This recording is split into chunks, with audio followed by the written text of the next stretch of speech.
bersyukur kepada Allah Subhanahu wa taala dengan limpahan kurnia dan rahmatnya pada pagi yang berbahagia ini kita menyambung kembali rahsia beriman ya.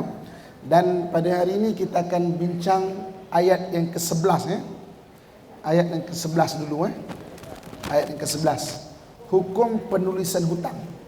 Ayat ke-11 ya. A'udzubillahi minasyaitonirrajim. Ya ayyuhalladzina amanu idza tadayantum bidainin ila ajalin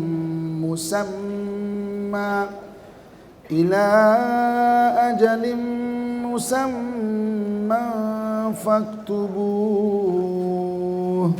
wal yaktub bainakum katibun bil adl ولا يأب كاتب أن يكتب كما علمه الله فليكتب وليملل الذي عليه الحق وليتق الله ربه ولا يبخس منه شيئا فإن كان الذي عليه الحق سفيها أو ضعيفا أو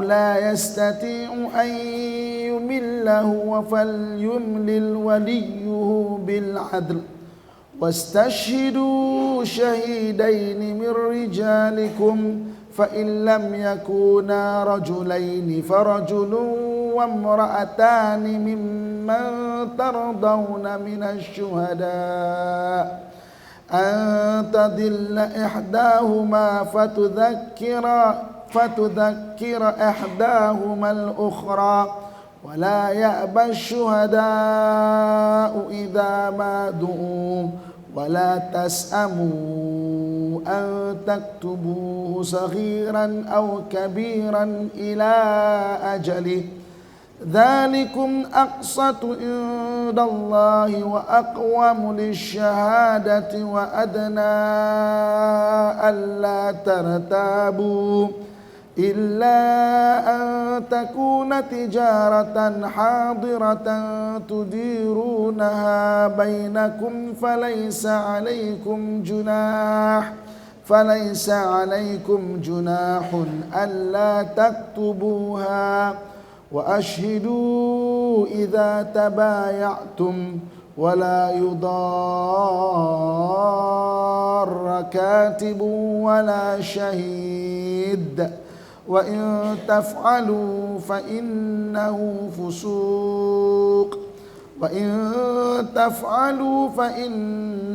فسوق بكم واتقوا الله ويعلمكم الله والله بكل شيء عليم.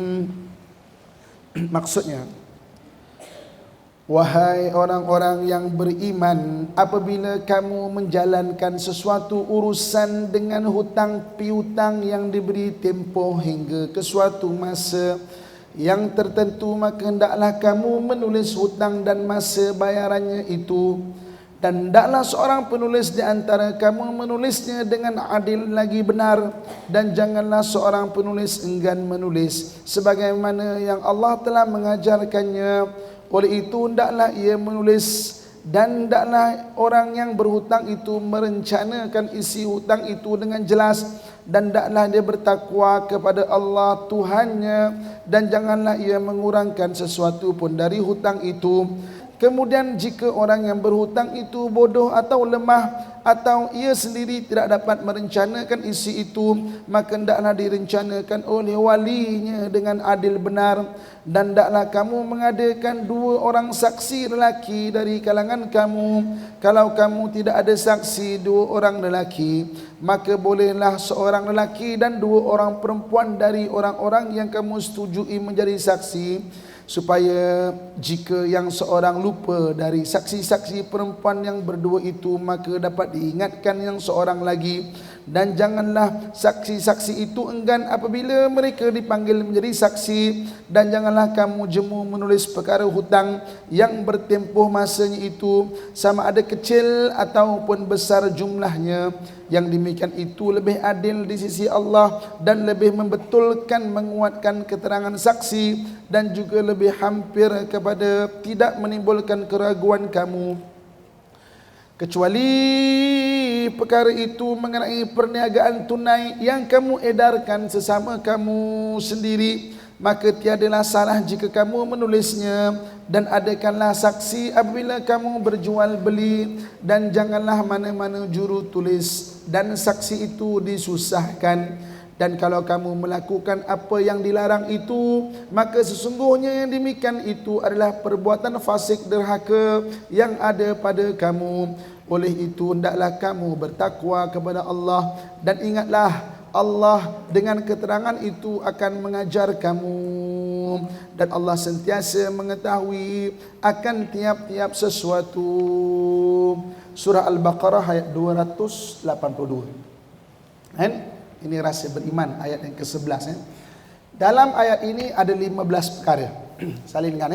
Dalam ayat ini ada 15 pengajaran. Pengajaran yang pertama, kata Allah Subhanahu wa taala, wahai orang-orang beriman, sesiapa saja yang beriman, rasa nak beriman, berusaha untuk beriman, maka akan terpanggil dengan ayat ini. Apakah pengajaran pertama? Yang pertama, wahai orang-orang yang beriman, apabila kamu menjalankan sesuatu urusan hutang piutang dalam satu tempoh masa, hendaklah kamu tulis hutang itu. Yang pertamanya, pengajaran pertama ayat ini, hendaklah kita menulis bab hutang. Hutang kena tulis. Dan dalam Islam, apa benda yang nak ditulis tu? 7 benda. Paling kurang kena ada 7 benda kena tulis. Nak tulis hutang ni, nak tulis apa? 7 benda paling kurang kena tulis. Yang pertama, nama pihak-pihak yang berhutang. Walaupun kita kata saya ikhlas bagi orang hutang, tulis je lah hamba Allah, tak boleh. Tulis betul, si Fulan bin si Fulan, si Fulanah binti si Fulan. Okey, nama-nama pihak berhutang dengan siapa. Yang keduanya, tempat kena tulis. Sebab tempat, katakan nak kita berhutang di sini, di Yayasan Restu contohnya, tempat Yayasan Restu kena tulis. Takut jadi pertikaian, waktu tarikh ni saya kat Mekah lagi, tak balik haji lagi. Macam mana? Tempat kena tulis. Okey. Yang ketiganya apa? Tarikh, masa kena tulis. Wahai orang beriman, hendaklah kamu menulis hutang. Apa benda yang nak tulis? 7 benda kena ada. Yang keempatnya apa? Cadangan bayaran. Okey, hutang ni sebanyak RM10,000, dibayar selama 1 tahun cadangannya. Cadangan bayaran. Yang kelima, jumlah hutang. Jumlah hutang kena tulis dengan jelas. Berapa? RM10,000, RM5,000, RM100,000, RM1,000,000. Kena tulis jumlah. Yang keenam, kebarangkalian. Kebarangkalian kena tulis. Jika pihak berhutang meninggal, macam mana buat? Kebarangkalian. Jika pihak yang memberi hutang meninggal, macam mana buat? Jika pihak yang memberi hutang meninggal, maka saya nak, contoh kan, orang yang beri hutang tu kata, jika orang yang memberi hutang tu meninggal, saya nak 1/3 diwakafkan di masjid. Contoh ataupun bayar kepada waris-waris saya. Itu pemberi hutang. Kalau yang berhutang pula meninggal, macam mana? Kebarangkalian dia. Saya ada sebuah kereta. Kereta itu hendaklah dijual dan dilunaskan hutang ini. Contoh kebarangkalian dia. Apa yang jadi kalau dia kata meninggal ke, tiba-tiba sakit dan tak mampu bekerja ke, apa kena tulis kebarangkalian yang ada. Dan yang terakhir, yang ketujuh, saksi. Kena ada saksi. Saksi 2 orang lelaki ataupun 1 orang lelaki, 2 orang perempuan. Saksi. Nanti kita disebut sini. Jadi kalau kita berhutang pada hari ini, dia sudah syarak dia, kita hendaklah tulis hutang itu. Apa benda yang nak tulis? 7 benda ni kena ada. Walaupun kita tak semestinya mungkin nak sampai pergi lawyer ke lagi baguslah. Hutang sunnah dia. Kan? Nama-nama pihak-pihak tu. Nama pihak-pihak yang pertama tu nama yang berhutang dan yang memberi hutang. Nama pihak-pihak Yang pertama tu nama pihak-pihak, maksudnya yang memberi hutang dan yang berhutang. 7 benda ni kena ada. Paling kurang 7 benda ni paling ada. Nombor 7 saksi. Saksi. Paling kurang Kalau nak tambah yang lain-lain bolehlah. Contoh ada cagaran ke, saya cagarkan gini-gini. Itu saya cagarkan gelang saya ni ke. Contoh, itu benda lain. Tapi 7 benda ni kena ada. Supaya jelas. Wahai orang-orang beriman, kata Allah Subhanahu wa taala, jika kamu berhutang kepada satu hutang pada satu tempoh, hendaklah kamu tulis. Apa maksud tulis? Yakni 7 benda ni kena ada paling kurang. Tulis 7 benda ni kena ada. Itu yang pertama. Yang kedua, kalaulah kita menyuruh satu orang itu menulis. Yang keduanya bab penulis pula, orang menulis. Sebab zaman dulu tak semua orang pandai menulis. Hanya setengah-setengah orang saja yang pandai menulis. Sekarang ni kita mungkin semua boleh menulis, kita boleh draft sendiri. Ataupun kalau kita lebih cantik lagi, kita suruh orang menulis. Bab yang kedua, iaitu bab orang penulis pula, penulis. Dan hendaklah seorang penulis di antara kamu menulisnya dengan adil benar, dan janganlah seorang penulis enggan menulis sebagaimana yang Allah telah mengajarkannya. Oleh itu hendaklah ia menulisnya. So, jadi penulis pula, yang bab yang kedua bab penulis. Hendaklah dia menulis 7 benda tadi itu, dan apa-apa yang dikehendaki oleh pemberi hutang dan juga orang yang maknanya berhutang. Tulis. Hendaklah dia tulis seperti mana yang Allah ajarkan. Maksudnya apa? Maksudnya hendaklah dia menulis sesuai dengan syarak. Penulis kena cadangkan pula sesuai dengan syarak. Apa contoh yang melanggar syarak? Contohnya, okey, tuliskan ya, awak hutang RM10,000, awak bayar balik RM15,000. Maka jangan ditulis nasihatkan. Itu yang ayat disebut. Hendaklah menulis seperti mana yang Allah ajarkan. Apa yang Allah ajarkan benda-benda syarak. Mana benda itu jadi riba. Maksudnya, tolong tulis, saya nak bagi hutang ni, tapi bayar balik dengan 2 kali ganda. Tak boleh. Nasihatkan. Hendaklah dia menulis seperti mana yang telah Allah ajarkan, kata Allah Subhanahu wa taala. Maknanya orang yang berhutang pun dia kena beriman. Orang menulis pun, wa ya ayyuhallazina amanu juga, wahai orang-orang beriman. Itu bab yang kedua. Kemudian yang ketiga, daripada ayat ini ada merencanakan. Tulis bab ketiga tu merencanakan. Hendaklah orang yang berhutang itu merencanakan isi hutang itu dengan jelas. Merencanakan ni apa? Detailkan. Macam mana kaedah nak bayar? Cadangan dia. Dia rencanakan Ini kita dah sebut dalam 7 tadi tu kan. Salah satunya adalah cadangan bayaran. Macam mana nak bayar RM10,000 tu macam mana? Mungkin bulan-bulan. Saya nak bayar setiap bulan RM800. Bulan ke-12 habiskan baki semua. Contoh. Ataupun saya ni hujung tahun saya bayar semua sekali. Tu. Dan yang keempat, saranan bertakwa. Orang-orang yang terlibat, sama ada dia pemberi hutang atau dia yang berhutang atau penulis ataupun saksi. Yang keempat, dan hendaklah ia bertakwa kepada Allah Tuhannya. Benda-benda ini dia berkaitan dengan takwa. Maknanya kita punya iman kepada Allah Subhanahu wa taala. Sebab itu kalau hutang memang kena tulis. Sebab dia berkaitan takwa. Alah malaslah, hutang 100 tak payah tulis. Dia sunnah Walaupun kita ambil kertas kecil pun sunnah tu sunnah. Diajar oleh Allah Subhanahu wa taala. Bab yang kelima, jangan kurangkan dan janganlah ia mengurangkan sesuatu pun dari hutang itu. Bab yang kelima, jangan kurangkan. Macam mana jangan kurangkan? Ada beberapa keadaan orang berhutang dengan mengurangkan. Antaranya apa? Antaranya yang berhutang, dia hutang RM10,000, kau tulis 8 sudahlah. Kan? Mentang-mentang yang beri hutang tu dia tak tahu baca, tulis 8. Jangan kurangkan.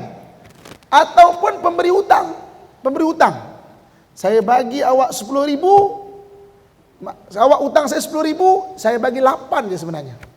Kan? 2 lagi tu untung saya yang beri hutang. Kan? Ada macam tu berlaku.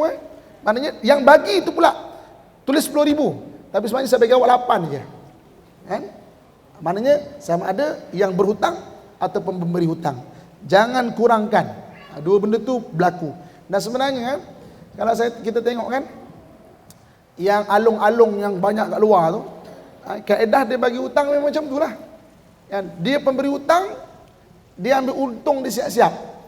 Kan? Okey, nak hutang RM10,000, saya bagi awak 7 je.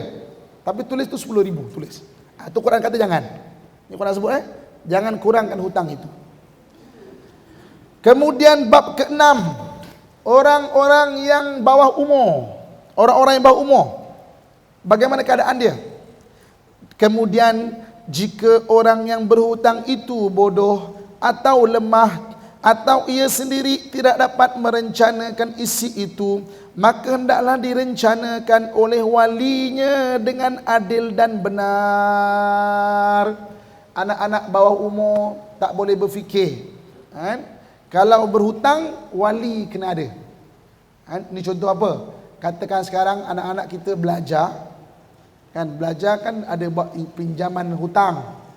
Maka wali kena ada. Sebab dia tak faham. Pembayaran macam mana, term-term macam mana, wali kena ada.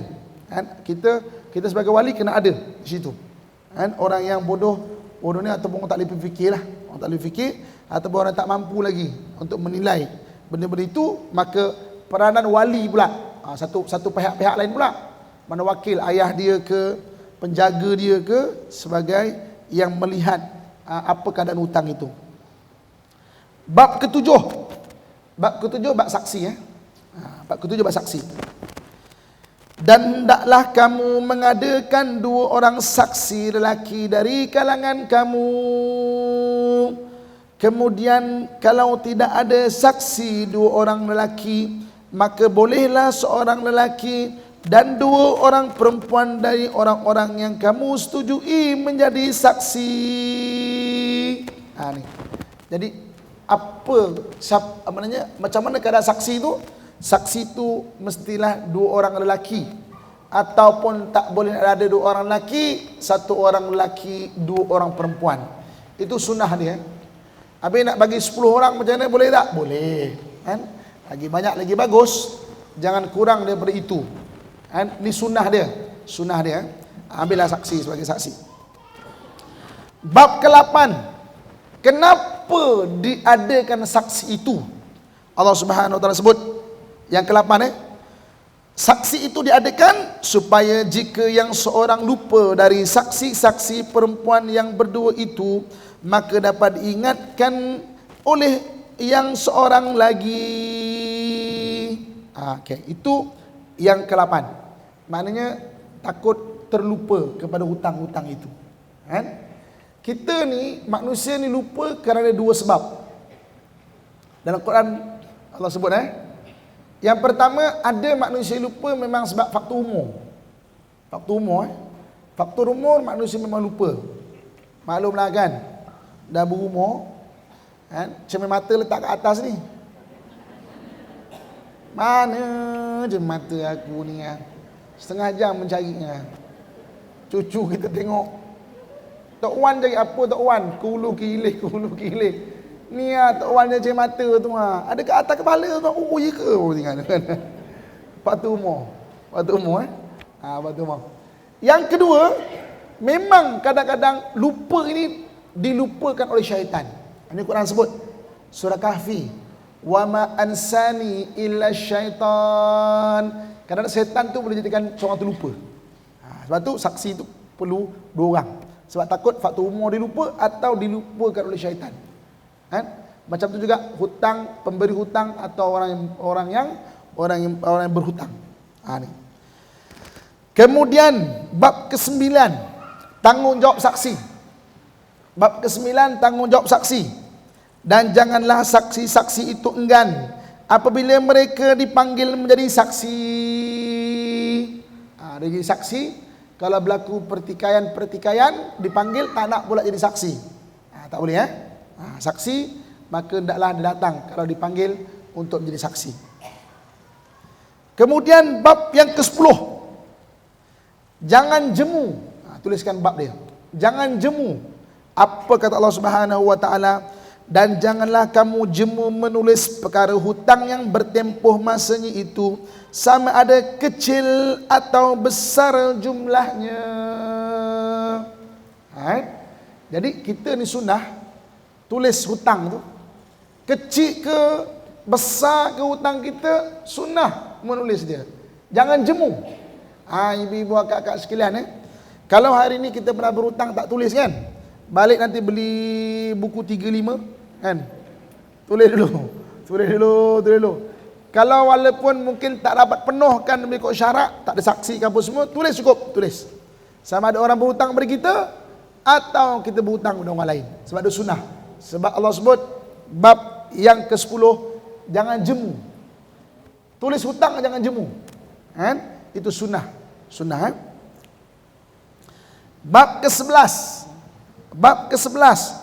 Tadi tujuan saksi, ini tujuan menulis pula. Kenapa Allah sebut jangan jemu-jemu untuk menulis? Jangan jemu-jemu menulis. Sebab 3 sebab kata Allah Subhanahu wa taala. Yang pertama, bab ke-11 tujuan menulis. Yang pertamanya, tujuan kita menulis hutang itu, yang demikian itu lebih adil di sisi Allah. Tujuan pertama, lebih adil di sisi Allah Subhanahu wa taala. Sebab manusia ni saksi di hadapan Allah Subhanahu wa taala. Besok memang betul-betulis, maka senang untuk ditunaikan oleh kita dan waris-warisnya. Tujuan yang kedua, dan lebih membetulkan, menguatkan keterangan saksi.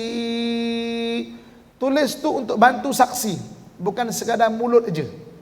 Bukan sekadar mulut saja. Saksi penting saksi penting. Kalau berlaku pertikaian saksi. Okey, ini bab lain tapi saya nak cerita bab saksi Saya cerita bab saksi. Ada satu orang, ayah dia meninggal. Ayah dia ada meninggalkan beberapa ekar tanah. Datang seorang anak cakap, aku dengar betul-betul ni. Ayah itu kata, tanah yang tepi jalan tu dia nak wakafkan untuk masjid. Aku dengar betul-betul. Adik-adik kata, aku tak dengar pun. Sebab apa? Tak ada tulis. Jadi kalau dalam isu ni macam mana? Yang dengar tak boleh ambil hak dia. Jadi tak ada saksi tadi bahawa tanah tu nak diwakafkan pada masjid. Tapi yang dengar tak boleh ambil hak dia. Nilaikan tanah ini katakan 1 juta, bagi 5 orang adik-beradik. Contoh katakan dia bersetuju untuk bagi sama rata adik-beradik lelaki semua. 200,000 yang dengar tak boleh ambil, sedekah kat masjid. Jangan dia pula mengingkari, semua tak mau, aku pun ambil juga lah hak ni. Tak boleh, sebab dia yang dengar. Jadi ini adalah untuk menguatkan keterangan saksi. Dan tujuan menulis yang ketiga, dia dan juga lebih hampir kepada tidak menimbulkan keraguan kamu, untuk mengelakkan ragu-ragu. Itu bab ke-11 tujuan tulis. Tujuan tulis tu. Kenapa? Untuk yang ketiganya, untuk mengelakkan keraguan.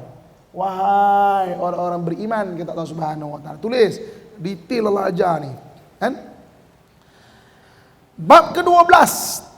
Bab jual beli. Jual beli tak perlu tulis, tapi perlu ada saksi. Allah Subhanahu wa taala sebut yang ke-12, bab ke-12 bab jual beli.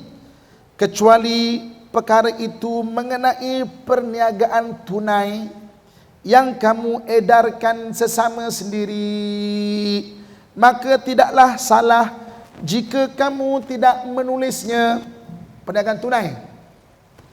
Dan adakanlah saksi apabila kamu berjual beli.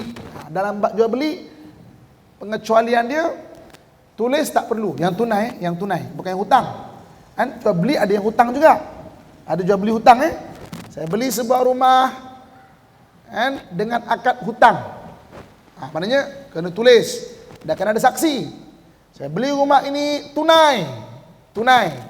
Tak perlu tulis, tapi kena ada saksi. Benda besar-besar itu utamanya. Kemudian bab yang ke-13, orang yang menjadi saksi jangan disusahkan apabila berlaku maknanya khilaf ataupun pertikaian. Yang ke-13, dan janganlah mana-mana juru tulis dan saksi itu disusahkan. Jangan disusahkan orang yang menulis itu. Dipanggil jadi saksi, kau datang jaga kau. Pancit tayang kau, jangan disusahkan. Orang jadi saksi jangan disusahkan, sebab dia hanya saksi saja. Dia tak terlibat pun dengan maknanya keuntungan daripada mana-mana pihak tu, tak ada terlibat, dia saksi saja. 15 saja je nak tengok ngantuk ke tak kan? Okey. Bab yang ke-14. Yang ke-14, perbuatan fasik. Maka Allah SWT sebut, dan kalau kamu melakukan apa yang dilarang itu, maka sesungguhnya yang demikian itu adalah perbuatan fasik, yakni derhaka yang ada pada kamu. Apakah yang tak buat yang kita sebut tadi? Apa dia? Saksi tak nak datang ketika dipanggil. Orang yang berhutang menuliskan riba, menuliskan keuntungan daripada pinjaman itu, kan? Ataupun orang yang berhutang pula suruh tulis kurang daripada itu semua perbuatan fasik. Ataupun saksi menuliskan benda yang tidak syariah compliant, kan? Itu semua perbuatan fasik, kan? Maka perbuatan fasik ini di akhirat dia punya tanggungan. Akhirat ada tanggungan. Ibu-ibu, kakak, tuan-tuan sekalian, kan, hutang ni satu tanggungan di akhirat. Kalau sengaja tak nak bayar hutang. Dan kalau kita ni ada banyak hutang, hadis yang diriwayatkan oleh Abu Daud, Nabi SAW menyatakan, barang siapa yang berhutang ada cita-cita nak bayar hutang itu, Allah akan beri kemampuan untuk dibayar hutang itu. Kan? Lepas tu kan ada cita-cita. Jangan berhutang daripada awal lagi dia setting dah. Malas aku bayar, kan? Ada orang macam tu tau. Dia berhutang, awal lagi dia fikir, malas aku bayar hutang ni, kan. Janji 2 minggu, betul 2 minggu, apa 20 tahun kan diam kan. 20 tahun. Tak kena ingat maksudnya dia berat hutang. Hutang ni berat ke akhirat. Kelebihan amalan pahala dapat, tapi kelebihan amalan akan tergantung bagi orang yang berhutang sehinggalah dilunaskan hutang itu. Contoh apa kelebihan dia? Antara yang disebut dalam hadis, orang syahid. Orang syahid, orang yang mati syahid pahala dapat, dosa diampunkan. Kelebihan syahid tergantung sampai hutang itu dilunaskan oleh waris-waris dia, ataupun di akhirat nanti settlekan hutang, baru kelebihan itu dapat pada dia. Banyak juga kelebihan amalan tergantung kerana hutang. Dan bab yang terakhir, yang ke-15, ini baru betul 15 Yang ke-15, Allah Subhanahu wa taala sebut, oleh itu hendaklah kamu bertakwa kepada Allah. Wattaqullah, siapa yang bertakwa kepada Allah, wa yu'allimukumullah, Allah akan mengajar kamu. Di antara kelebihan orang bertakwa, dicambahkan ilmu yang ada pada dia. Itu takwa. Kan? Antara kalau kita ni belajar, kita berusaha jadi beriman, bertakwa, Allah akan bukakan ilmu yang kita tak faham. Kan? Sebahagian ulama menamakan ilmu itu sebagai ilmu laduni. Pernah dengar ilmu laduni? Pernah dengar? Dengar kan? Ilmu laduni ni ilmu yang dapat yang tak belajar. Sunnah ni belajar macam ni, belajar. Allah sebut bertakwa kepada Allah, ikut sunnatullah, maknanya belajar. Bertakwa wa yu'allimukumullah. Allah akan ajar kepada kamu ilmu-ilmu yang kamu tak tahu. Tuan-tuan dan puan sekalian kan? Saya nak cerita pengalaman saya sikit. Ibu-ibu ayah lebih kaya pengalaman daripada saya. Tahun 2003. Tahun 2003 waktu tu Al-Islam di bawah pimpinan Astora Jabat. Saya rasa kita ingat kot. Kan? Kalau saya berbual dengan anak-anak muda, orang tak kenal Astora Jabat. Dia tak kenal. Ni tahun 2003 tu. Saya ingat lagi. Mac 2003. Keluaran Al-Islam, Astora Jabat tulis, Nabi Isa dah mati dah. Nabi Isa takkan turun dah mati dah. Oh, kecoh lah Malaysia ni. Kan? Ada satu orang businessman datang dekat rumah saya. Dia bawa majalah Islam tu. Dia pun kata, dia berbual, dia pun keluarkan beg dia. Ustaz, apa pandangan Ustaz mengenai benda ni Ustaz? Saya pun tengok selaku Ustaz muda waktu tu, kan? Oh, ni kafir ni. Oh, Ustaz muda kan. Ni tak boleh ni, memang pergi kafir ni, bahaya ni apa semua kan. Dia tengok je saya. Dia kata, apa Ustaz? Saya tanya semua ustaz jawab benda yang sama. Kan? Tapi tak ada ustaz yang nak menulis balas tulisan ini. Saya kata, kena dah aku sebiji kan. Ustaz nak tak menulis Ustaz? Saya akan sponsor terbitan buku itu. Saya kata insya-Allah. Kalau macam tu tanggungjawab dia, betul orang nak sponsor, saya akan tulis. Ibu-ibu, kakak, tuan-tuan sekalian, saya menulis buku itu dengan 60 rujukan. 60 rujukan kitab tebal-tebal dalam masa 4 hari. 4 hari selesai. Terus minggu tu terus urusan penerbitan. Terus minggu tu terus berapa keadaan, saya lupa berapa kemudian keluar terus kita pun beratkan bawa ke Yadim, saya ingat lagi, bawa ke Yadim waktu tu, bawa ke masjid-masjid, bawa ke apa semua. Bulan 5 Astora Jabat kena ban daripada Al-Islam. Dengan insya-Allah alhamdulillah. Bulan 7 masuk balik. Masuk balik dia. Waktu tu dia tulis lah, bulan 5 dia kena, ada orang lah kata ginilah apa semua. Dengan insya-Allah alhamdulillah. Hari ini kalau saya diminta untuk tulis buku dalam masa 4 hari, takkan dapat tuan-tuan sekalian. Takkan dapat. Waktu tu baru saya faham macam mana ulama dulu umurnya tak panjang tulis ribuan kitab, ribuan buku. Kita boleh rasa, kalau hari ni tuan-tuan kata Ustaz, boleh tak tulis buku Ustaz? Saya berbanyak tulis buku, dah berapa tahun tak menulis ni. Kan? Nak menulis tu bukan senang. Kan? Tak bertahun-tahun kadang tak siap-siap buku-buku tu. Tapi kalau betul-betul okey untuk Islam kita buat. Saya waktu tu saya rasa 4 hari 60 rujukan. Ni bukan lekeh-lekeh punya buku tau, bukan macam main tulis je. 60 rujukan. Kalau anda kata satu kitab tu kita ambil masa 1 jam lah untuk baca, sekalipun 60 kitab makna 60 jam. Berapa hari tu untuk baca balik saja. Tapi baca boleh tulis. Ini Allah Subhanahu Wa Taala sebut kan, bahawa Allah Subhanahu Wa Taala akan boleh bagi kita ilmu benda yang kita tak jangka, benda kita tak faham. Kan? Sebab itu takwa. Kelebihan takwa banyak. Ini antara kelebihan takwa, menulis hutang. Tulis hutang ni antara bahagian takwa. Kan? Antara takwa diberi jalan keluar bagi segala permasalahan, direzekikan daripada rezeki yang sumber yang tidak disangka-sangka. Itu antara kelebihan takwa. Dan Allah sebut di sini, wattaqullah wa yu'allimukumullah. Bertakwalah kepada kamu, nanti Allah akan mengajar kamu ilmu. Kan? So bertakwa kepada Allah Subhanahu Wa Taala. Apa maksud takwa? Iman kita kepada Allah Subhanahu Wa Taala. Dan ayat yang terakhir Allah Subhanahu Wa Taala sebut, dan sesungguhnya Allah sentiasa mengetahui akan tiap-tiap sesuatu. Allah SWT mengetahui akan tiap-tiap sesuatu. Jadi ibu kakak yang rahmat Allah sekalian, saya rasa setakat saja dulu rahsia beriman ayat yang ke-11.